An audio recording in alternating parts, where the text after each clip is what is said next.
Leonardo Curcio en Fórmula. Concluye el día con la información más relevante, el análisis en la voz de los expertos y la agenda informativa del día siguiente. Leonardo Curcio en Fórmula. ¡Comenzamos! Leonardo Curcio en Fórmula.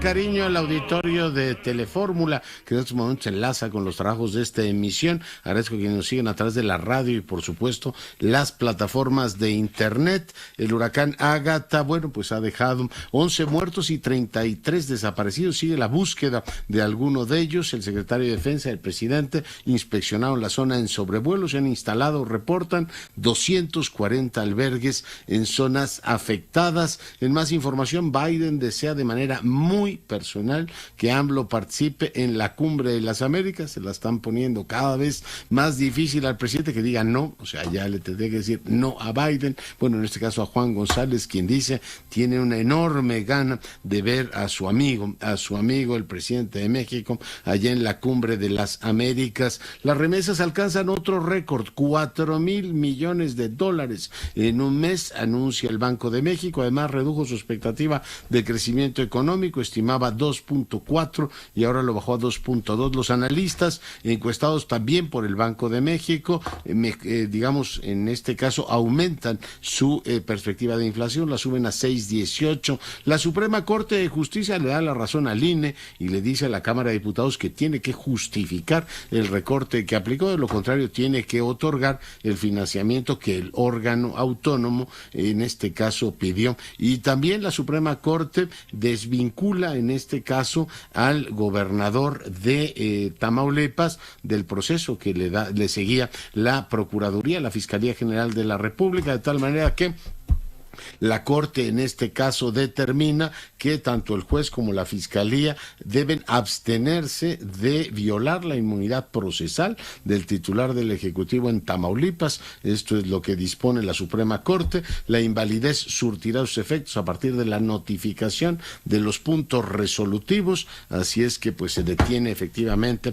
ese proceso. Elaida Sansores presentó un nuevo video, un nuevo audio de Alejandro Moreno y le preguntaron al presidente si había amenazado o no vía el ex gobernador de Chiapas, el gobernador Velasco, y dijo que él no había amenazado a nadie, pero prefirió no hablar del tema, dice, porque estamos en proceso electoral. Las entidades federativas donde habrá proceso electoral, pues ya se están efectivamente preparando para el periodo de reflexión y ver a quién van a elegir como gobernador. En algunas entidades hay también elecciones de alcaldes, y en este caso hay, que es Durango, y en el caso de Quintana Roo hay elección también de diputados locales. Mayo termina con 2.472 homicidios dolosos, el mes más violento en lo que va del año. Ojo, si usted vive en la capital, tome buena nota. Transportistas anuncian bloqueos el día de mañana. De hecho, tengo ya un comunicado. Algunas universidades como la Iberoamericana han anunciado que todas sus actividades se vuelven a formato remoto ante la amenaza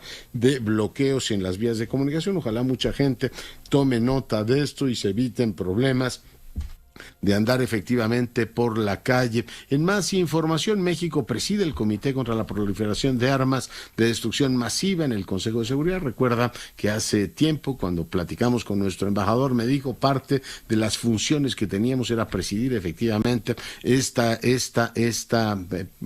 comisión que lleva este tema tan delicado. Parte de lo que dijo el embajador de la Fuente fue esto. Todos nosotros debemos asegurarnos de hacer lo que está a nuestro alcance para prevenir todas las amenazas que conducirían al resultado catastrófico del uso de armas de destrucción en masa por parte de actores no estatales. No podemos fracasar en este empeño o corremos el riesgo de fallarles a quienes cuentan con nosotros para contribuir a un mundo más seguro. Eso dijo el embajador de la Fuente. El jurado falla en favor de Johnny Depp, quien será compensado con $15 millones. Pausa, volvemos. Con la información le comentaba que en esta encuesta que hace mensualmente, el Banco Central, para preguntar a los especialistas cómo ven en este caso la economía, sube ligeramente la perspectiva de crecimiento, igual que lo habían hecho ya un par de casas, en este caso algunas valuadoras de riesgo, la suben de 1.73 que tenían el crecimiento para este año a 1.76 los especialistas. Lo que hacen es bajarla para efectivamente el año próximo de 2.02 que la tenían, la bajan a 1.94, con lo cual sigue este crecimiento pues francamente inercial de la economía mexicana. En un momento más profundizaremos en este tema. También hablan de la inflación, hay varias también apreciaciones sobre el tipo de cambio, los problemas que le impiden a este país crecer. Sigo viendo pues más o menos los mismos. Todo el tema de la inestabilidad política internacional aparece ahora como el primer elemento, pero bueno, hay otros temas ahí como cuestiones internas que tienen que ver con la debilidad del mercado interno y problemas de gobernanza, ¿no? Incertidumbre política interna, anda en 14 menciones, lo cual tiene efectivamente pues mucha relevancia. Ahí está el cuadro completo de la encuesta que hace el Banco Central. Voy ahora contigo, Jenny Valencia, ¿qué novedades tienes? Hola, ¿qué tal, Leonardo? Muy buenas noches. Te comento que nos encontramos en Cancún, Quintana Roo, en donde precisamente en este momento, como podemos observar, Leonardo, la consultora Great Place to Work realiza en estos momentos la ceremonia de la segunda edición de su Summit y presenta el ranking de los mejores lugares para trabajar en México 2022, titulado Un Nuevo Mundo de manera presencial, el futuro de la transformación cultural. Bajo este contexto, Leonardo, de la pandemia del COVID-19, esta vez fueron seleccionadas 200 empresas distribuidas en 5 categorías por número de colaboradores que van de los 50 a los más de 5,000 trabajadores. Esto como parte del reconocimiento. Se otorgará en esta velada un premio especial, comentarte, a 80 organizaciones que tienen entre 5 y 20 años mejorando en todos los ámbitos las condiciones laborales de sus colaboradores, entre los que destacan la confianza, reconocimiento del talento, desarrollo e innovación, remuneración por el trabajo que se realiza, así como equilibrio de vida, salud física y mental de los trabajadores ahora después de la pandemia del COVID-19 y que ya se encuentran de manera presencial, la mayoría de ellos trabajando, incluso algunos de manera híbrida. Entre los casos de éxito, comentarte, destacan empresas líderes de diferentes tamaños y de todos los sectores, entre ellos Johnson & Johnson, FedEx, Express México, Lazos, IAP, Cisco, Mercado Libre, Infonavit, Grupo Financiero Monex, AstraZeneca, Grupo Posadas, AT&T, Polaris, Tequila Sauza y también Buró de Crédito. Cabe destacar, Leonardo, que de manera importante podemos observar que se respira un ambiente de celebración después de 2 años que no pudieron reunirse. El día de hoy son mayores las exigencias y los retos de estas empresas pequeñas de todos los sectores que tienen de alguna forma la intención de mejorar la calidad de trabajo de sus colaboradores ahora con la pandemia del COVID-19 de manera también híbrida, presencial y en línea. Y cabe destacar que este evento también lo celebran pese a que se pudo lograr con esto de que ocurrió el efecto del huracán Ágata. Se realiza esta noche y culmina con la entrega de varios reconocimientos a las mejores empresas que han demostrado elevar las condiciones laborales de sus colaboradores. Es el reporte, Leonardo. Qué bueno. Pues Jenny, te lo agradezco mucho y más adelante iremos con algunos de los reconocidos. Muchas gracias por tu informe desde Cancún y seguimos con la información. Juan Antonio Jiménez, ¿qué ha dispuesto la Suprema Corte? Cuéntanos. Gracias, doctor. Muy buenas noches. Le comentó que la primera sala de la Suprema Corte de Justicia de la Nación precisamente dio a conocer en este martes que determinó la invalidez del presupuesto asignado al Instituto Nacional Electoral para el ejercicio fiscal 2022, tras advertir que la Cámara de Diputados no motivó reforzadamente la modificación que hizo precisamente la Cámara para este resolutivo. No están los elementos suficientes en este anteproyecto que dicho instituto presentó, aunado a que tal ajuste compromete las funciones de ese organismo constitucional autónomo, lo que podría traducirse en una violación de los derechos fundamentales de carácter político electoral. Por ello, se invalida el anexo 32 del presupuesto de egresos y la primera sala y un plazo de 30 días hábiles contados a partir de esta notificación para que la Cámara de Diputados analice y determine lo que corresponde respecto al anteproyecto del presupuesto. Esta determinación no significa que los diputados deberán revertir en automático el recorte al presupuesto del instituto, sino que tendrán que justificar legalmente el por qué este debería de proceder, o de lo contrario, tendrán que entregarle los recursos por 24,649 millones de pesos que se había solicitado originalmente. En este caso, se deben adoptar las medidas indispensables para que se haga la transferencia efectiva de los recursos a dicho instituto, o bien, en caso de que la decisión sea negativa, presenten una motivación reforzada y con rigor técnico de su decisión. Vaya golpe que le han puesto la Suprema Corte, doctor, a la Cámara de Diputados en torno al Instituto Nacional Electoral. Doctor, el reporte. Oye, pues digamos, se puso las cosas en su sitio, más que un golpe, ¿no? Porque sí, digamos, en los últimos tiempos habíamos tenido este ánimo de la Cámara de Diputados de meter a enmendar, en este caso, pues tiene la potestad de determinar su presupuesto. Por supuesto, la Cámara de Diputados aprueba el presupuesto, es su función, pero sí había pues toda una discusión ahí que era francamente injerencista. Bueno, recordamos que la Cámara de Diputados quería hasta proceder penalmente contra los diputados. Oye, está eso y también está el tema del gobernador de Tamaulipas, ¿no?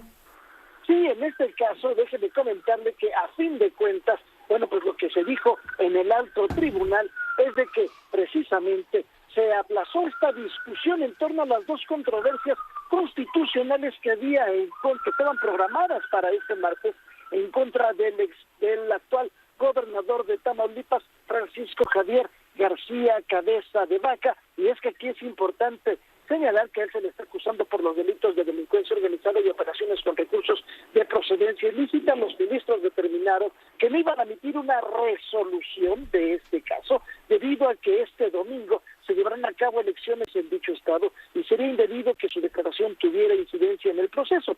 Otros ministros también han planteado la necesidad de que este tema de plano se lleve directamente al alto tribunal en su pleno. Cabe precisar que los proyectos estaban a cargo del ministro Juan Luis González Alcántara Carranca, quien propuso invalidar la orden de aprehensión que se libró en contra del gobernador García Cabeza de Vaca por delincuencia organizada y lavado de dinero, y en su proyecto de resolución el ministro considera darle la razón al Congreso de Tamaulipas, toda vez que el político panista todavía tiene el fuero constitucional. Doctor, el reporte.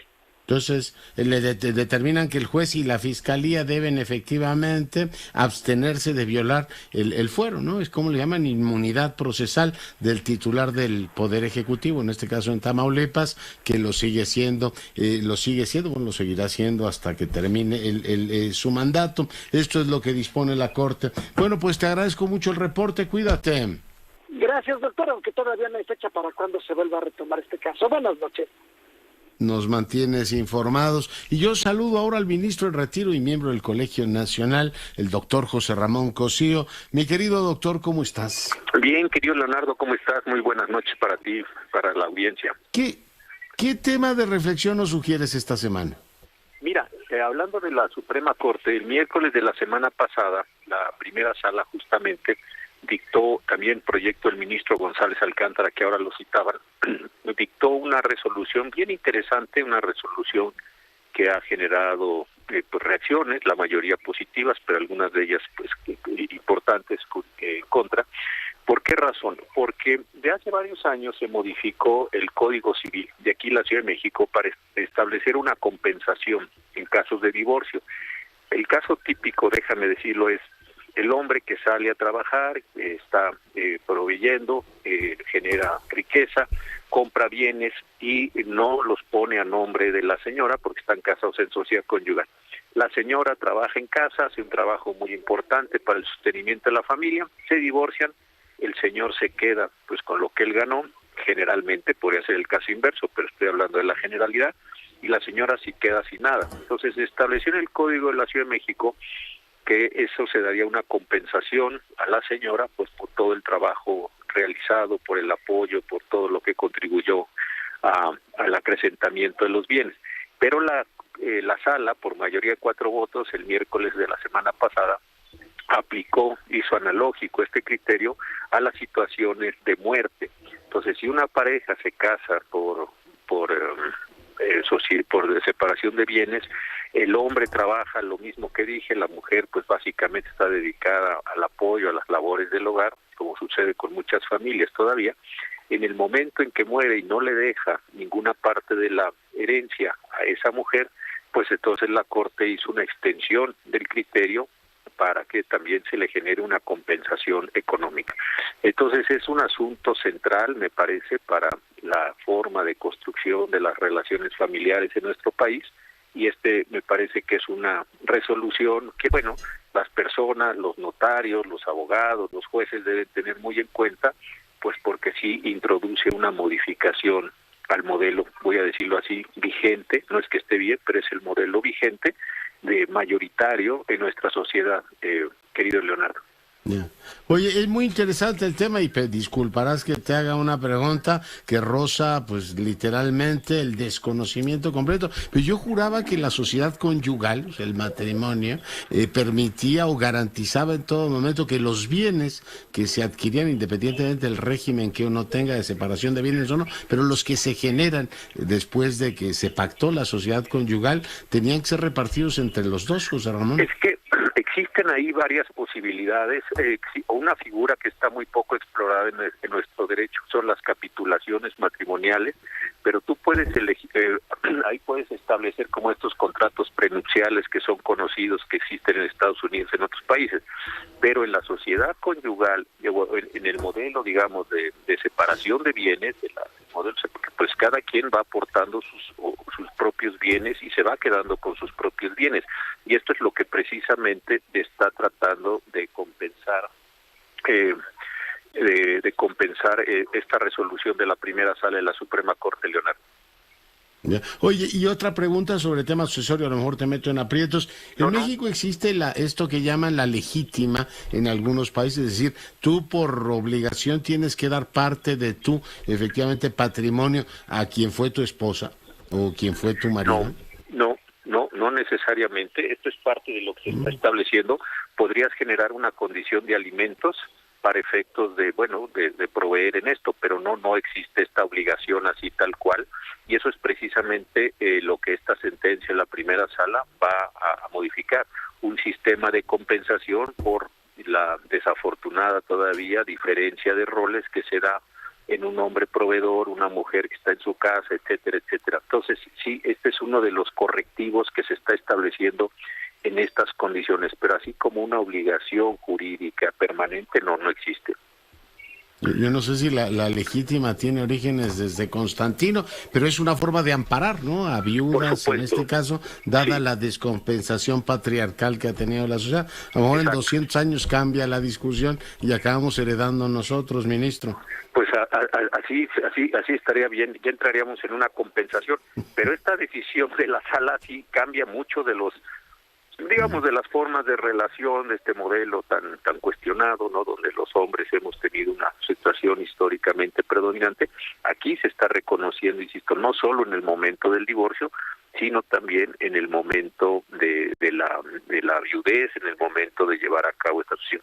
Es una sentencia todavía muy general, como pasa siempre en el derecho, tú lo conoces muy bien por todos tus estudios históricos, pues se va ajustando, se va regulando a través de los casos que se van presentando en los tribunales, hasta que pues queda una condición razonablemente clara, no siempre perfecta, razonablemente clara, y ese me parece que es el proceso que apenas se inició con esta sentencia, pero sí es una llamada de atención a muchas personas sobre este cambio jurídico que me parece pues muy significativo y muy de atenderse.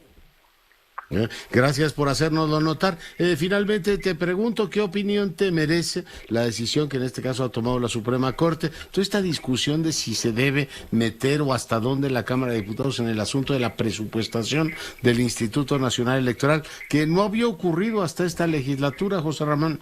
No, Fíjate que no, yo creo que es una decisión muy importante porque efectivamente si la Constitución por un lado garantiza órganos constitucionales autónomos, por otro lado, pues al realizar sus funciones, estos institutos, estos órganos tienen que llevar a cabo funciones centrales, me parece que la Cámara de Diputados no puede tomar la decisión de meterse con el presupuesto en cualquiera de sus modalidades, porque sería tanto como subordinar a las funciones de la COSION, no al órgano, porque pues eso sería lo de menos, sino a las funciones que ese órgano depende, a lo que decida la mayoría en la Cámara de Diputados. Si la Cámara de Diputados en un momento dado considera que esa actividad no es relevante, la deja sin dinero, pues nos quedamos todos sin la actividad. Entonces creo que esta decisión de la Corte de mantener esta autonomía presupuestal del INE me parece que es un paso muy importante en la consolidación de los órganos constitucionales. Están previstos en la COSION, tienen su autonomía, generan una función esencial, en el caso concreto del INE, pues nada menos que todo el desarrollo democrático del país. Creo que es una decisión muy importante y muy de aplaudirse. Porque están efectivamente confeccionando ahora presupuesto y después de lo que ocurrió aquí en la Ciudad de México, donde el Congreso de la ciudad, así, iba a decir con nocturnidad, o sea, prácticamente nadie se enteró, pues le dio un tijeretazo al presupuesto del Instituto Electoral de esta capital. Y bueno, pues ir blindando estas instancias o generando certidumbre, yo creo que es bueno para los equilibrios republicanos, ministro. Efectivamente, porque al final de cuentas tú acabas de usar la expresión que me parece impecable, es los equilibrios. El presidente tiene que hacer su trabajo, la Corte tiene que hacer el suyo, las cámaras el suyo, pero los órganos constitucionales autónomos también el suyo. Es nada menos que todo el proceso de renovación ciudadana de los órganos electos democráticamente. Eso sí es una función esencial en cualquier estado y me parece que no podría haber en ese sentido ni para otros órganos tampoco, pero estamos hablando concretamente del INE, estas decisiones, voy a decirlo así, no sé si caprichosas, pero al menos estas decisiones poco fundadas de los órganos, que por democráticos que sean, no pueden estar por encima de lo que dispone la Constitución, precisamente para organizar los procesos democráticos en los que todos debemos participar. Creo que de veras es una decisión muy sana. Claro, una reconducción constitucional. Oye, y finalmente te pregunto, 30 segundos te retengo. Tú conoces muy bien la Corte, la que has pertenecido, por supuesto, como ministro. Cuando se viene el relevo del presidente, ¿con cuánto, sabemos que va a ocurrir, digamos, a finales de este año, con cuánto tiempo de antelación, con cuánto tiempo de anticipación se empiezan como a mover la idea? Supongo que ahora será más importante los proyectos que propiamente las personas, pero ¿con cuánto tiempo de anticipación se empieza a discutir este tema al interior de la Suprema Corte? Mira, normalmente esto arranca después del periodo de receso de sesiones. Se está dando la Corte tiene 2 periodos de recesos, que es cuando, digamos, toda la actividad jurisdiccional del país baja. Es la segunda quincena de julio y la segunda quincena de diciembre. Entonces, regresando del receso de julio, comenzando agosto, me parece que estos procesos internos de determinación empiezan ya a acelerarse, a construirse, pues empiezan a proveer.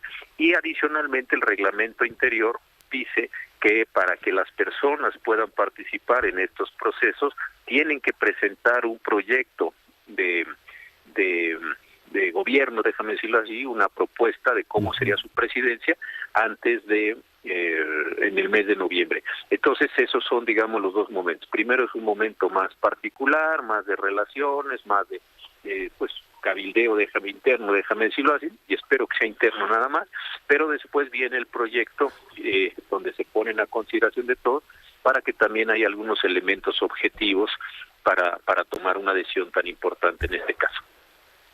Qué interesante. Pues sí, debe ser interno, ahí el cabildeo solamente.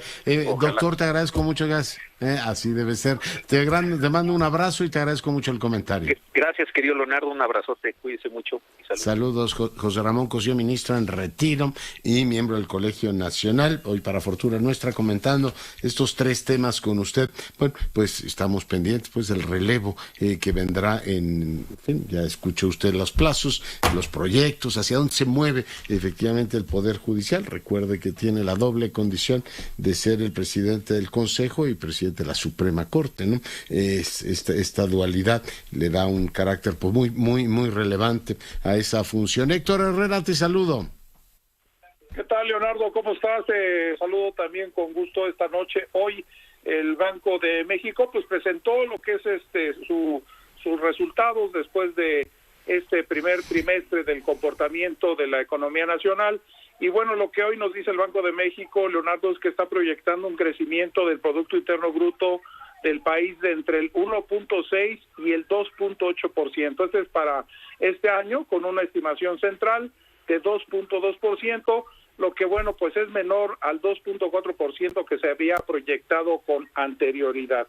Ya para el 2023, el año que viene, se anticipa una expansión económica del PIB de entre el 1.4 y el 3.4%, y aquí tiene pues una estimación central del 2.4% frente al 2.9% que había previsto en el informe anterior.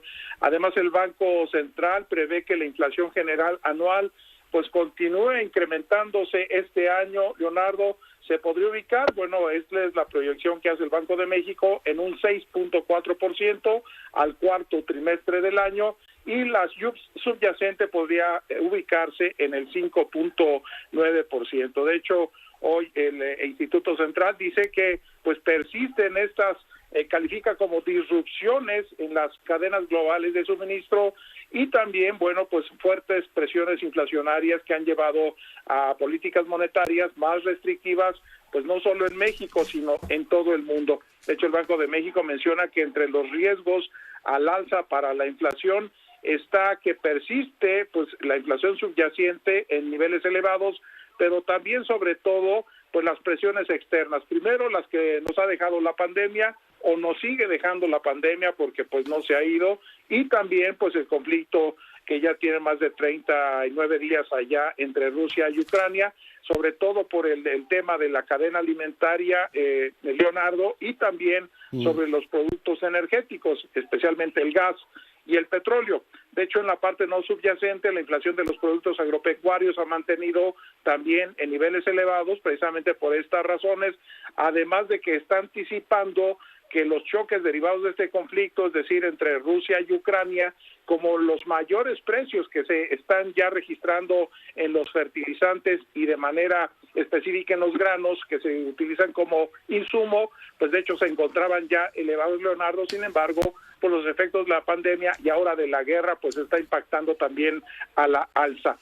Por supuesto, el Banco de México está anticipando también mayores precios en la inflación para los energéticos, y si bien los choques que se ha resentido o que ha resentido la referencia internacional se están traspasando de manera parcial a los consumidores, en el caso específico de México, por este subsidio que está inyectando prácticamente cada semana el gobierno a través de la Secretaría de Hacienda, pues la revisión también que tendría que generarse un pronóstico tiene que incorporar ahora también los efectos del paquete contra la inflación y la carestía.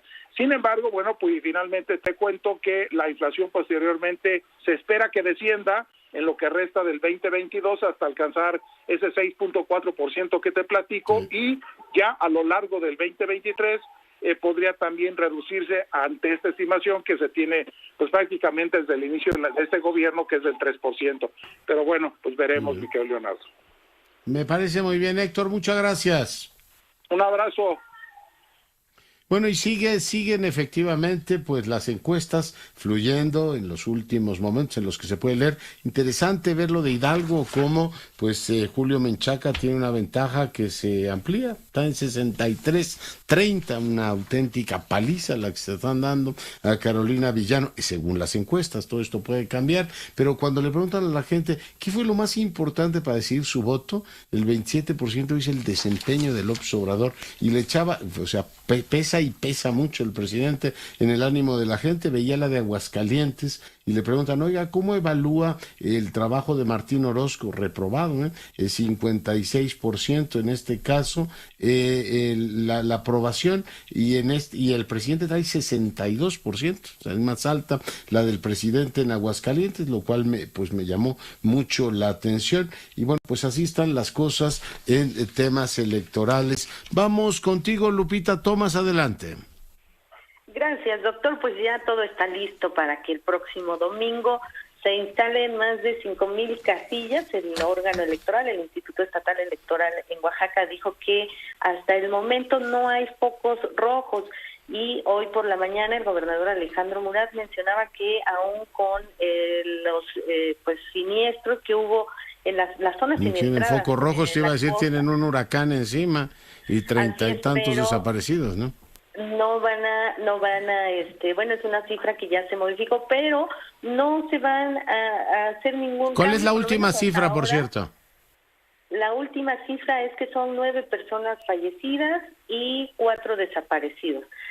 Por la mañana estaban mencionando 32 personas desaparecidas, pero ya esta cifra se modificó hoy por la tarde y mencionaban que, bueno, el tema electoral también va a fluir de manera normal. Están considerando no suspender en estas zonas siniestradas, como ya le comentaba anteriormente, y bueno, solamente hay 3 municipios donde no se van a instalar 27 casillas, pero por temas ajenos a la cuestión electoral. Esto es en el Istmo de Tehuantepec, en Juchitán, la agencia de Álvaro Obregón, San Mateo del Mar y San Francisco del Mar. En estos 3 municipios no habrá instalación de casillas, ya por acuerdo previo, pero mencionan que ya la paquetería electoral fue entregada en los 25 distritos electorales y este 1 de junio concluyeron las campañas de proselitismo. Ya inicia este jueves el periodo de veda y ya hasta el próximo domingo.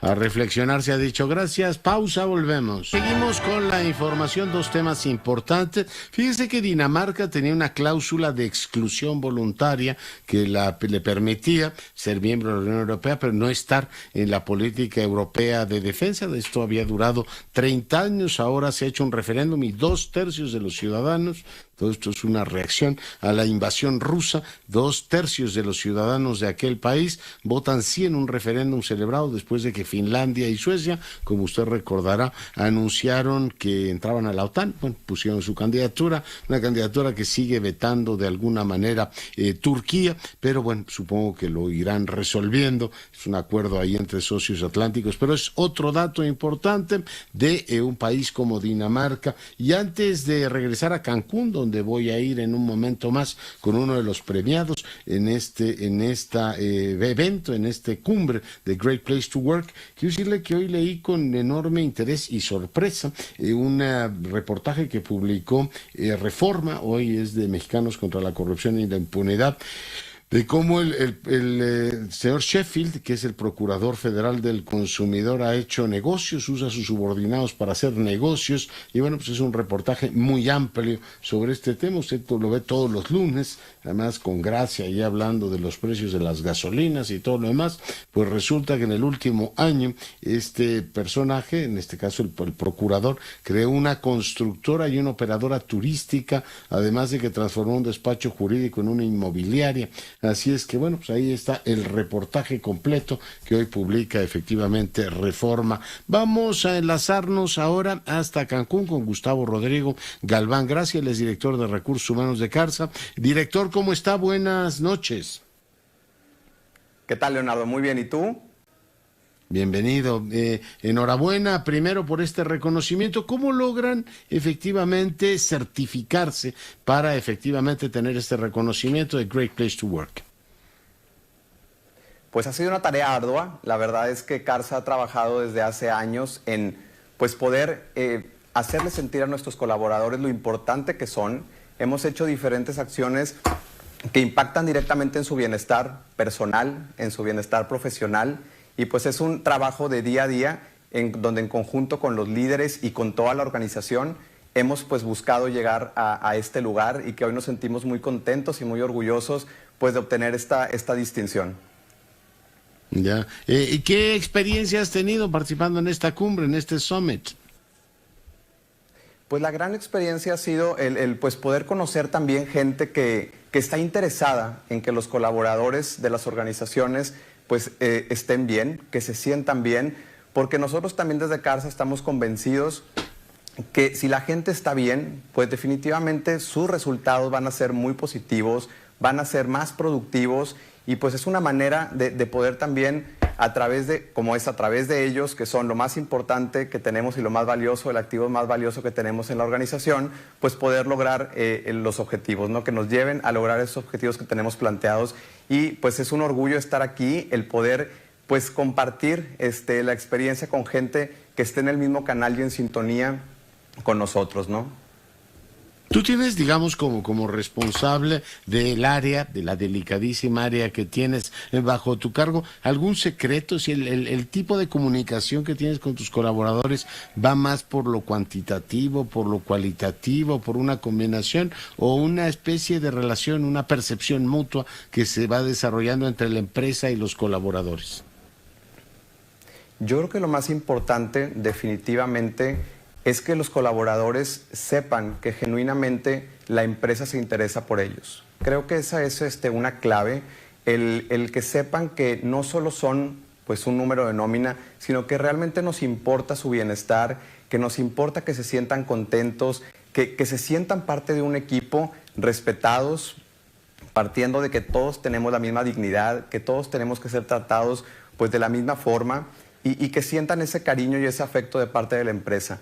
Que hoy en día, y pues bueno, a partir de la pandemia, creo que también eso se intensificó mucho, el cuidado de la gente, cómo nos esmeramos mucho más, porque pues ante una situación como la fue la pandemia, en donde nos fuimos todos a casa, pues bueno, el poder estar conectados, el poder, pues ahora sí que mantener esa comunicación efectiva, el hacerles sentir que estábamos cerca a pesar de la distancia, pues fue un reto muy, muy importante para nosotros, ¿no? Y que pues efectivamente tuvimos pues ahora sí que muy buena percepción también de parte de ellos y ese es el secreto, creo yo, ¿no? Que genuinamente te intereses por su bienestar. Ya. Oye, pues enhorabuena porque se redujo el número de, en este caso, empresas que forman parte de esta selecta lista y ustedes están ahí. Gustavo Rodrigo Galván García, director de Recursos Humanos de Carsa, enhorabuena primero y muy agradecido por la entrevista. Muchas gracias, muchísimas gracias, Leonardo, a ti por este espacio, por darnos la oportunidad de poder pues compartir con ustedes lo felices y contentos que estamos en Carsa por este primer lugar a nivel nacional en la categoría de 50 a 500 colaboradores de Great Place to Work.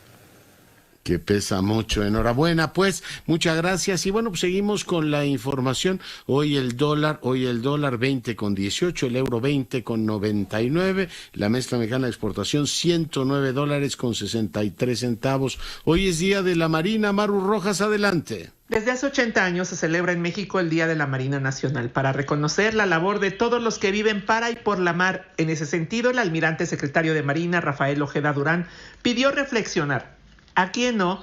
Sino a los mexicanos nos preocupa nuestro mar y nuestro país. Por ello, en todos recae la obligación imperiosa de velar por la seguridad y la integridad nacional. Que todos los ciudadanos de este país debemos sumarnos a actuar con lealtad y honradez, dijo el almirante secretario Rafael Ojeda, luego de recordar a los que perdieron la vida en cumplimiento de su deber en la mar. Entregó condecoraciones y reconoció en su día a los que viven para y por la mar. Las y los marinos mercantes, navieros, turísticos, trabajadores de la industria naval, pescadores, ambientalistas, personal de dragado, petroleros, investigadores y navales, defendemos el valor de nuestros mares y lo mucho que representa para nuestro México.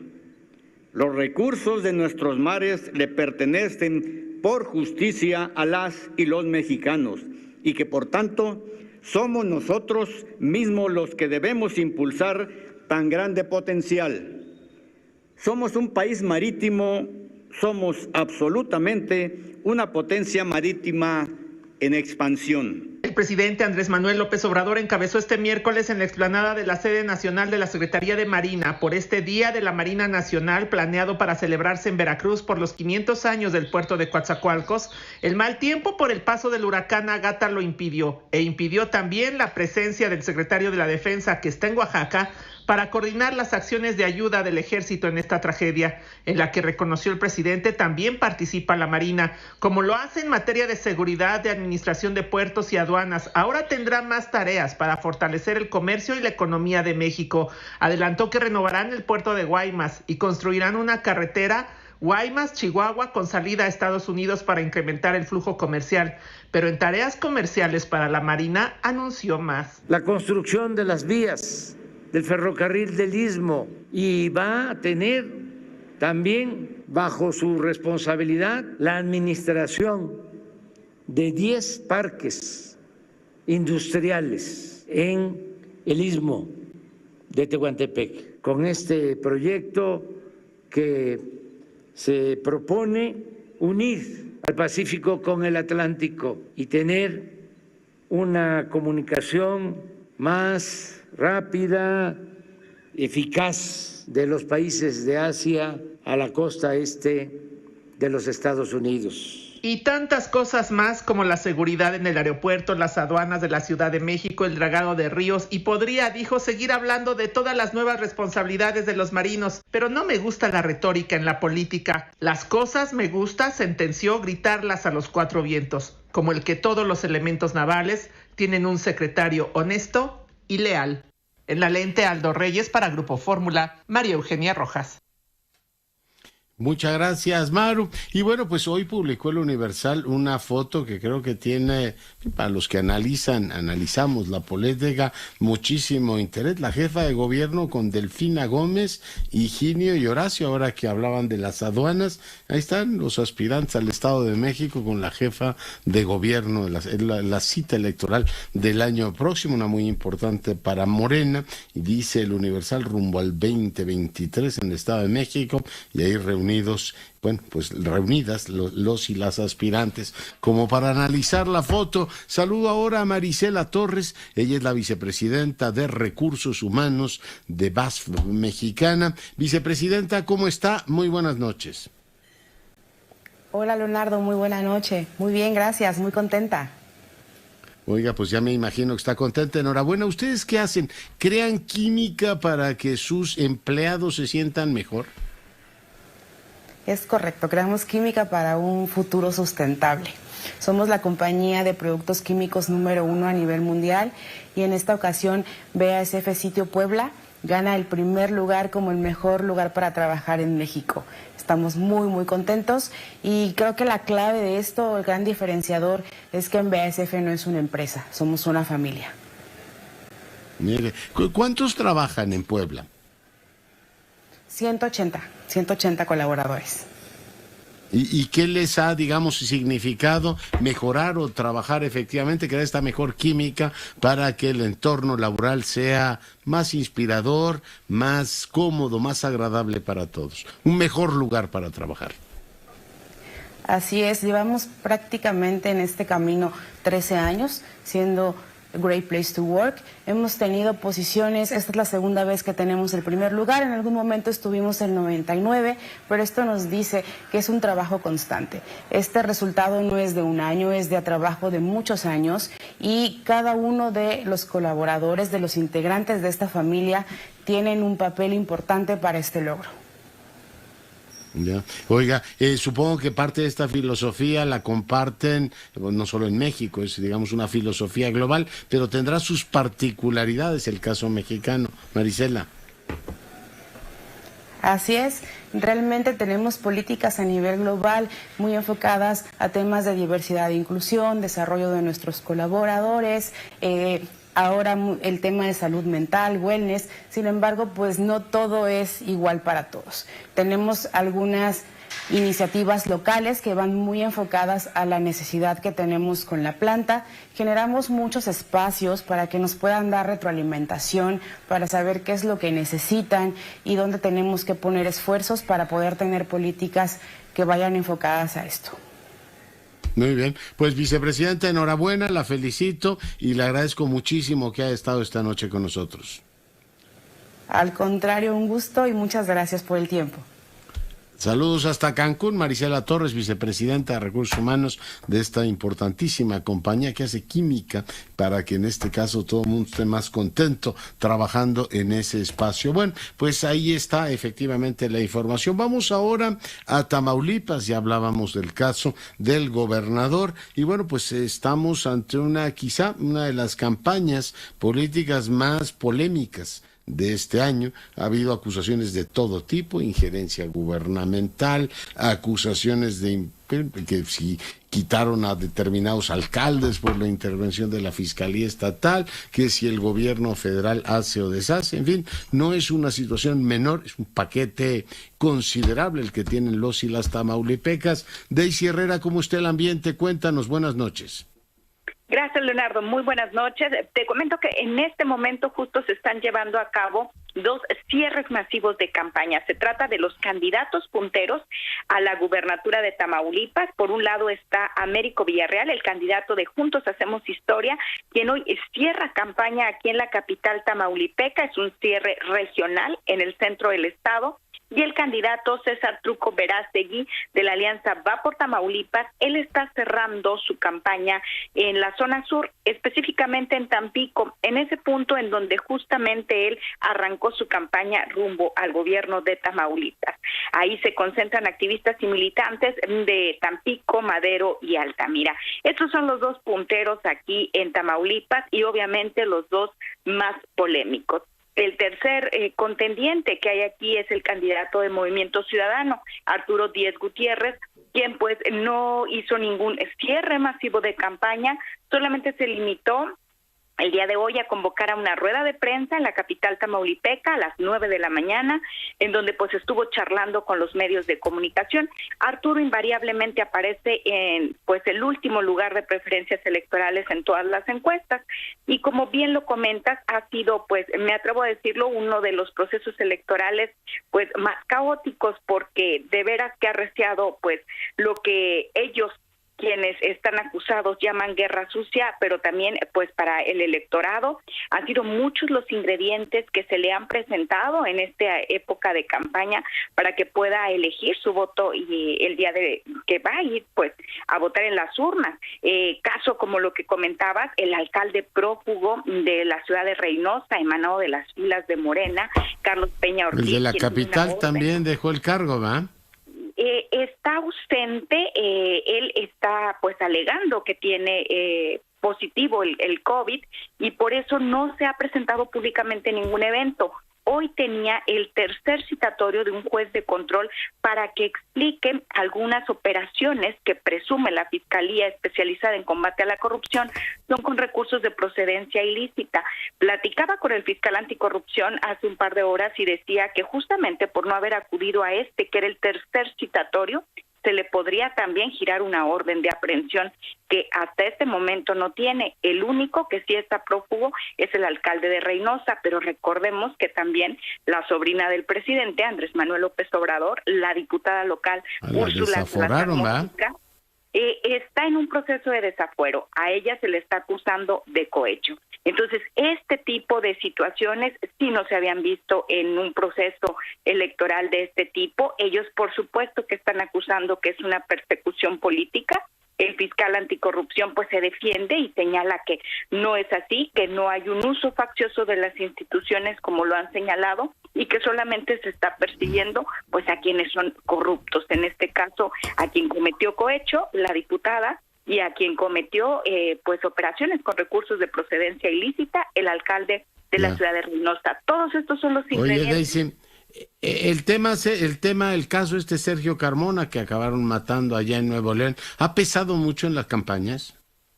Pues sí está pesando, porque un día sí y otro también justamente salen a relucir en nexos, sobre todo de morenistas con Sergio Carmona. Recordemos que también en su momento se evidenció la relación que tuvo el gobierno del estado con los hermanos Carmona, quienes fueron proveedores del actual gobierno estatal a inicios de la administración y después pues estuvieron relacionados ampliamente con diversos actores morenistas y pues esto sí está pesando, como te comento, un día sí y otro también se están filtrando informaciones que finalmente hasta este momento no hay un expediente judicial vinculado con este tema, sí por otros, pero específicamente no conocemos una carpeta judicial en donde esté vinculado Sergio Carmona con alguno de ellos.